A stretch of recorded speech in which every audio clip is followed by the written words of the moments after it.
But do you have an idea about where where our school story, uh, how it occupies the center stage, Sure. and these other narratives are kept to the fringe, so that if you start talking about it, you're regarded as being on the fringe? What if there's so much agreement? Why isn't it the mainstream story?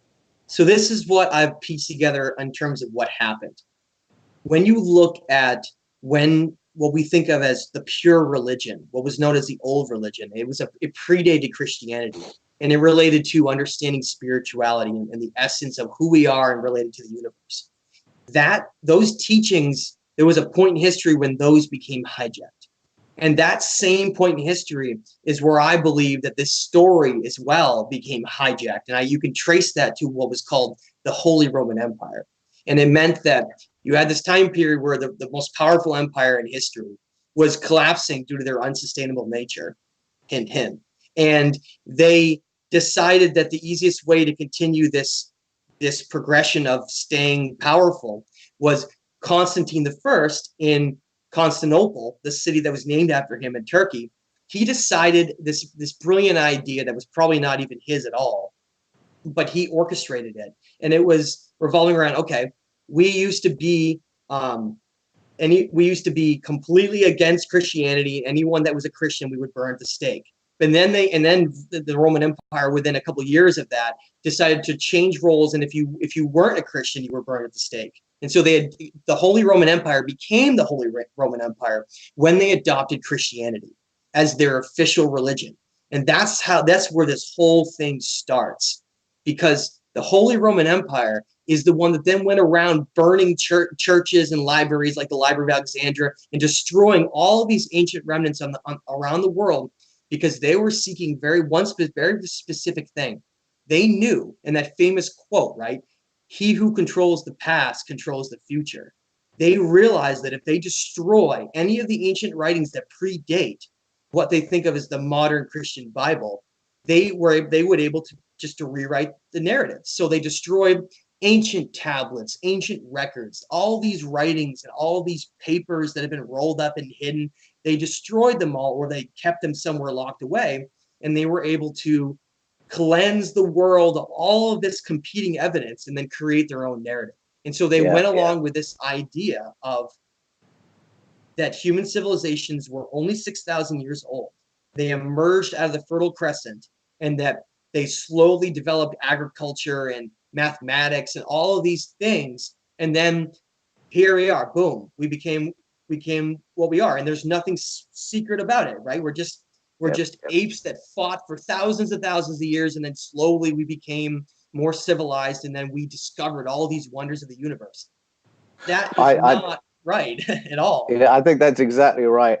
And what's interesting in my book, Escaping from Eden, I look at how the Christianity that Constantine adopted was a particular strand within Christianity, that right at the beginning, there was a big debate about what role the current version of the Hebrew scripture should play in Christianity. And embedded in that debate was a discussion about the story of our origins, because there were a lot of significant church fathers who were arguing for a worldview that included a far more populated universe and interaction with other species in the beginning of our story. And they found all this through Plato. And Yeah. that was part of the mainstream Christian conversation until about 144 AD, when some votes went the wrong way and the other story was accepted of we are alone in the universe. We began very recently. Yeah. God's in charge, and then the civil authorities are under God, and you and I, our role is simply to obey everything that we're told. That was the narrative that we sort of bought into. So that had formed fairly neatly and tidily by the time Constantine thought, oh, I could put this to work. I could Yeah. work with this. That's a form of religion that's very helpful to state powers. We'll go with that. And so there's a very interesting period in history when what you and I are talking about was mainstream conversation, and then it got pushed out. So there's just so much that's going on in that, and you can see in the story of empire and conquests that extinction of older knowledge is a Yeah. motif that repeats time and time again. You mentioned the Library of Alexandria, not the only library ever to have No, been many others. Yeah. accidentally destroyed, but many, many others. And then that pushes some of this knowledge into esoteric groups, groups that have to sort of live in secret and archive their literature secretly to keep Yes. this knowledge alive. I want to come back to an earlier thing you said, though, which is really intriguing, where you were talking about Oannes and the Apkallu and how they're described as sort of semi-aquatic, but we have to decode Yeah. the symbolism and the images. And could it be that something else was seen and it was described in those terms? So you raise the question of how do we decode these ancient symbols and motifs? So when you come to Egypt, say, and you've got figures that these god figures who are human-like, and then there's a bird's head, or human-like, and then there's a dog's head. How do we read that? Is that an expression of an interdimensional being that we've interpreted? Were there people wandering around with dogs' heads or with birds' heads? How do we translate that? What does that mean? That's a great question. I think Manly P. Hall wrote it really, really well when he said that, and I'm paraphrasing, when society discovers the secrets of symbolism, a great veil will be lifted where all of a sudden we'll realize the truth that has existed right in front of our eyes all along. And that truth is, I think most of these images like you described are just purely a symbolic way. So you brought up the bird head in Egypt.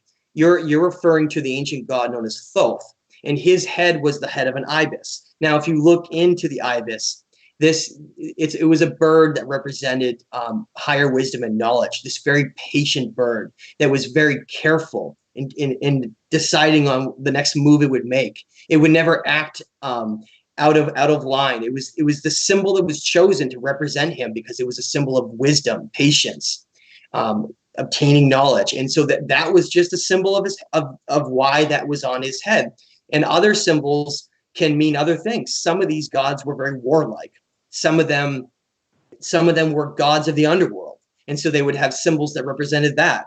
Every single time we find these symbols, is telling us a story about who they were and what they represented. And I think that the deepest part of this that I really would love to just get into and talk about is, well, so Oannes is referencing, and the Nomo is referencing this aquatic being that represents like a fish. Well, when you start looking into ancient Sumer, you find that this god Enki was the fresh waters in the ocean, and his symbol was a fish. And one of his symbols was a fish. And that to me helps you to connect, well, who was that influenced them?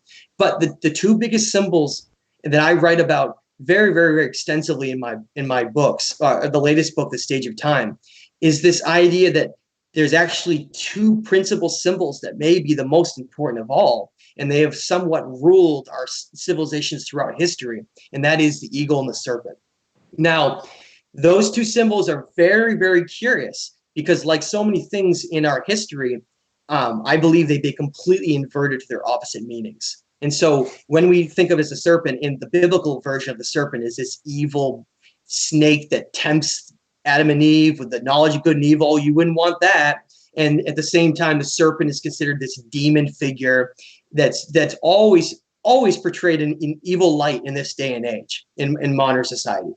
And at the same time, the eagle is this savior, this helper, this guardian. And everyone's like, oh, that's so wonderful. I'm so glad that my national bird is an eagle.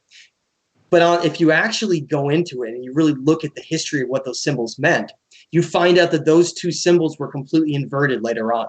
The Roman Empire had a very big hand at inverting those symbols. And the evidence to prove that is when you look at St. Patrick's Day. Because St. Patrick's Day, the story of St. Patrick's Day, is the ultimate proof that those symbols were inverted. Because you mentioned that group, some of the last groups in our history that have still practiced these old ways, these old teachings. And to me, that last great group was known as the Druids. And they were persecuted and hunted down by the Roman Empire. Well, in the story of St. Patrick's Day, St. Patrick, by the way, his father was a Roman soldier, a high-end soldier, St. Patrick was tasked with the church in cleansing Ireland of snakes. Okay, snakes, evil snakes. And when you just do a little bit of research into Ireland, you find out that snakes have never lived there. It's once again these symbols, right? And so you look into it, and so St. Patrick was ridding the snakes from Ireland. Well, who were the snakes? The snakes were just the symbol, the symbolic name that was used for the Druids or any pagan group. And so therefore, okay, so these groups were practicing harmony with the universe and nature, higher spiritual conscious teachings in the old ways of the past. That sounds pretty evil to me. Whereas on the flip side, the eagle was supposed to be this bird of freedom. But at the same time, when I started to look into it, every single empire throughout history, when you follow these flags, had this eagle on it. And so quickly I started scratching my head being like, okay, so what does the eagle really represent? Well, and this may be difficult for anyone who's listening in places like the United States or a lot of these other empires that either used to be around or are still around today. And that's what the United States is. And I live there. It's definitely a war empire. But anyway, so the eagle represents ultimate power and control. And it was a masculine power and control, whereas the serpent was more of a feminine energy, creation energy, knowledge, wisdom. And so and earth. So you think of it as like the serpent as this energetic, spiritual energy of earth, and the eagle being like the controlling aspect of higher dimensions and overviewing everything in our reality.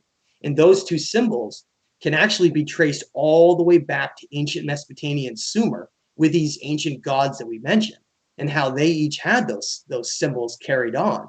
And so the more I started to look into that and seeing those symbols all around the world, the Maya and the Aztec worshipped these serpent dragon gods. And I got to bring up just a quick thing is the dragon is simply just the metamorphosis of the serpent. Wings represented a metamorphosis. Just like, for anyone who doesn't believe this still, if the serpent is so evil, then why does the medical caduceus symbol have the serpent interwoven? And one of our most prized symbols of all, right? That's right. And you can see there's a more complicated story around the serpent when you begin looking closely. And that symbol of the serpent as a symbol of healing, that's been there. You can find that on the walls of hospitals with Christian foundations. That's the symbol they'll use. And in the current form of Genesis, there are some little clues that there's a bit more going on with this serpent than we've been told, because the current translation is very curious, because in the current version, where we tell it as a God story, the serpent is the one who's actually wanting to upgrade human consciousness. That's right. Upgrade human intelligence. That's where the story comes from.